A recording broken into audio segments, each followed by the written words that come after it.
of your FICO. 760 and up, you know that's life goes. If your credit too low, walking on a tightrope. So yo, credit up, get your credit up.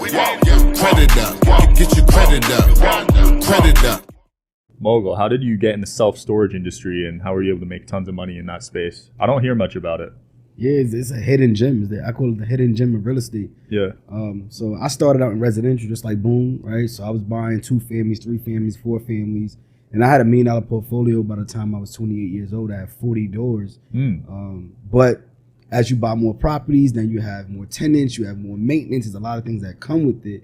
And in 2020, the pandemic happened.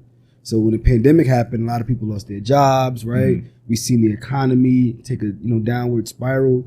And I had a good amount of tenants that stopped paying their rent, right? Because we couldn't evict them due to the eviction ban. You couldn't evict them for monetary reasons. And I was buying in low income areas, right? And I was debt heavy, to be completely honest with you. I had mortgages to pay, but I wasn't getting the cash flow because some of my tenants wasn't paying their rent. So I started to think on my feet and figure out, how could I make some more money? So I started selling off a lot of my properties in 2020. And the crazy thing is the market was like sky high at that time, right? People was paying $20,000, $30,000 over asking price. So there's one property in particular, it was a 2-family, and I had a tenant in there. One was vacant and the other apartment was a tenant in there. He wasn't paying his rent, but I had a buyer that offered me $20,000 more than what I was asking.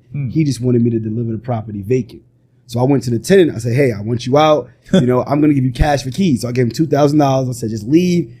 I don't care what you owe me. You gave him money to move out? I had to give him money to move out because I knew I needed to. I had to figure it out, right? It's like, I'm going to have you stay here and not pay me, but I need to sell it so I can get my money back, right?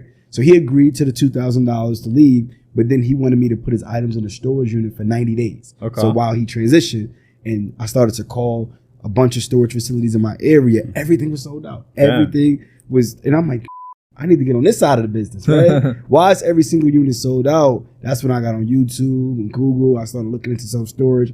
I found this mastermind. I went out, paid $50,000, and I learned this whole new world of self-storage. And then with the money that I flipped that property on, I used that towards buying my first facility, which was an 88-unit storage facility in Pennsylvania. And then started to just build from there. Right now, we got over 500 units right now. That's insane. We did that in 3 years. Have you guys seen those storage shows where they sell them? Storage Wars. Yeah, lit, that's a real thing. That's a real thing. Yeah. So like when a tenant, I saw that. Yeah, really? Go on YouTube, type in Storage Wars. Yeah, people find rare stuff, right? So what happens is, you may have somebody that has renting out a unit. God forbid somebody passed away, right? But if that person passed away, their items are just stuck in that storage unit, or somebody get arrested, or somebody just don't pay their bills. As the owner of the self-storage, I have what we call, it's called lien laws. So we put a lien on the unit. So if you don't pay us, now we're going to do an auction. So when we do the storage auction, that's when you have people that come and they buy the stuff. They buy the entire unit. So you might pay $20, $30, $100, $200, and whatever's in that unit is yours. Have you ever done that? Have you sold any?